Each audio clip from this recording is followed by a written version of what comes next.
What's up, guys? Going over a new build, DylanBreakingBolts.com. So this is my white TJ, or my white YJ, and I want to keep it nice. The wife and I go on date nights and kids like to ride around. I had a buggy before this white YJ that I worked on all the time, and what ended up happening was I just fixed it over and over and over again and could never take it out. If I did take it out, it was one trip and then something else broke on it. So it wasn't fun. So we had this white YJ and I still needed that rock crawling fix, something designated. So I did that last night. So right here, you got a 1-ton axle, and my new YJ. So I searched and searched and searched for a tub and a frame for a YJ. I like the YJ platforms. I think they look cool.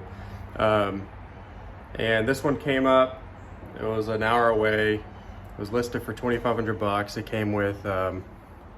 It came with military tires. It came with a AAM 11.5, AAM 9.25, and we'll get into the axles a little bit later from now.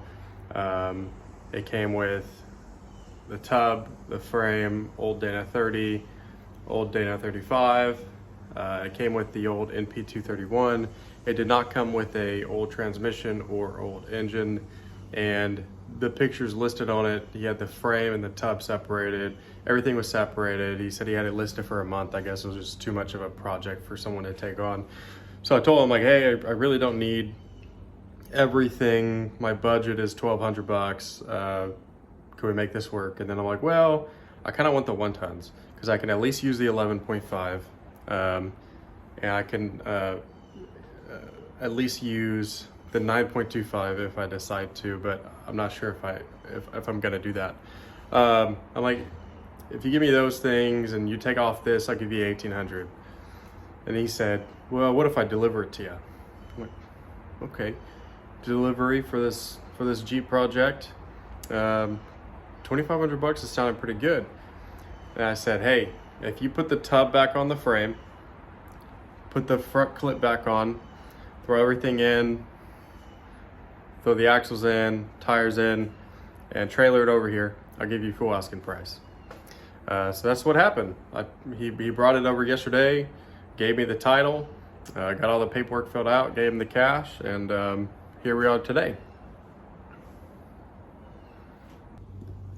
So a little bit on this axle. This is the Dodge AAM 11.5 full floating Dana 60 that came out of a rear of a 2003 Ram 2500, not the Chevy 2500 with the G80 carrier.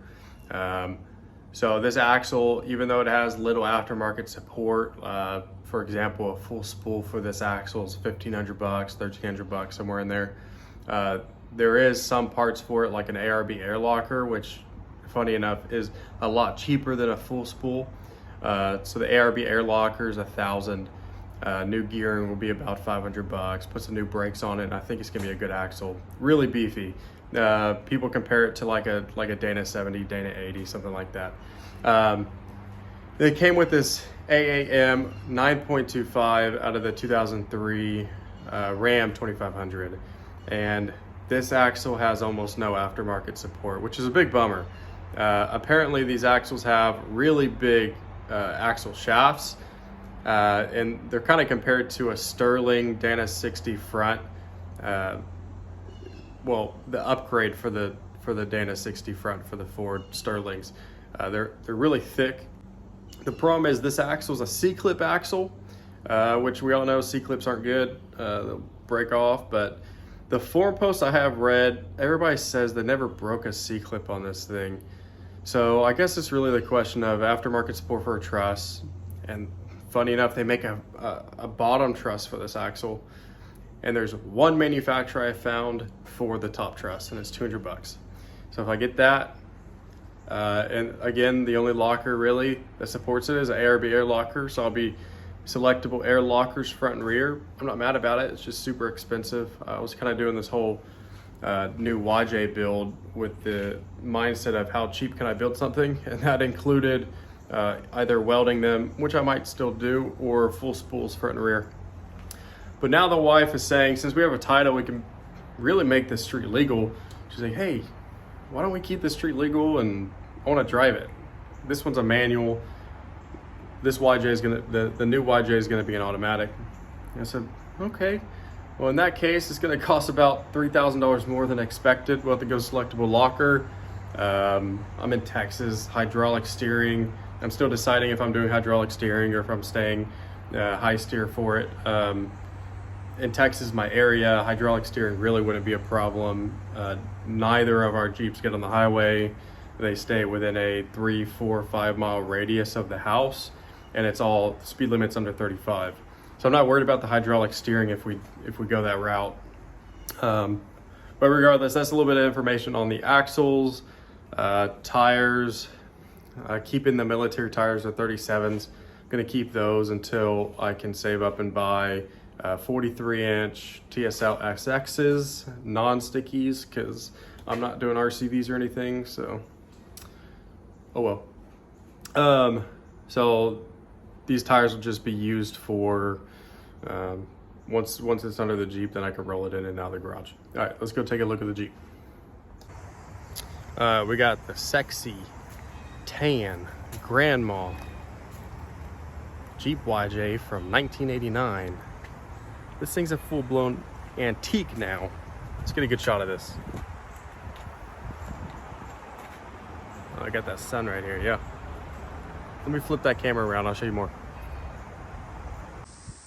All right, the lighting is kind of atrocious,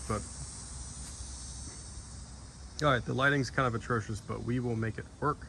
All right, 1989 Jeep YJ, rusty hood, rusty windshield frame. Everything else looks pretty good though. So you got some 35-inch tires and wheels. Those are getting sold. Dana 30 in the front with posi track.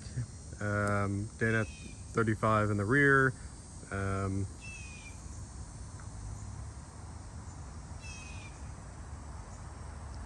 It's still got the entire dash system in it.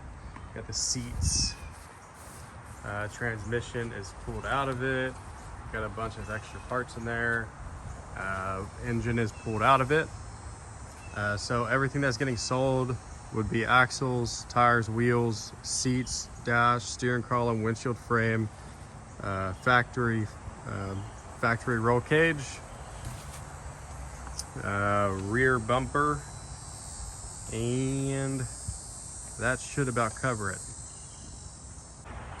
All right, so plans for this project. It's pretty simple actually. So you got 1 tons front and rear, stretch it out to, depending on what kind of suspension system I choose, between 110 and 120, somewhere in there.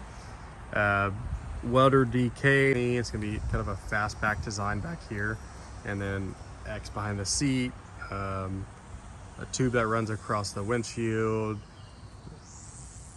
and then tubes that connected into here, and then support on the top. So pretty simple.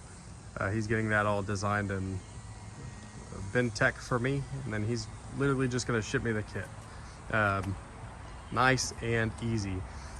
Dash is coming out, going to just a flat dash. I don't know if I'm making it or if I'm gonna buy one that's already done. It's getting a new console. It's getting 5.3 LS, turbo 350 or turbo 400, and then transfer case is kind of up in the air right now. It's probably gonna be, it's between an MP205 and a Dana 300, and then if funds do come available, then she's just gonna get an Atlas. I like the Atlases, but it's a cheap Jeep build. My buggy had an Atlas, and I didn't get a lot of use out of selectable front and rear axles. Seats are getting sold, and then here, these are Dave Custom Unlimited 5.3 LS motor mounts, and then he also, this came with the Jeep, and then it also came with full size axle conversion kit, but that only outboards the leaf hangers by 1/2 inch. So it's meant for like a 78, 79 F250 axle, or a 78, 79 F150. And then you got K10, Dana 44s, stuff like that. Things with 30.5 spring perch distance. And this YJ really needs, Dave Custom Unlimited also makes an outboard kit for leaf springs that will allow you to accept a OBS F250 axle, which is 36.5 inches wide. So I do have a line on a belly pan I could use for this. My buddy has a YJ belly pan. It's 3-link front, 4-link rear. Just, I don't know, everything gets really expensive when you start to 4-link stuff with coilovers or air shocks. So I'm really thinking about moto built 6-inch stretch in the rear, comp cut this, boat side, flat fender, really small stubby ones. And then we're sitting spring over axle right now. I'll put the 1-tons on and go spring under axle.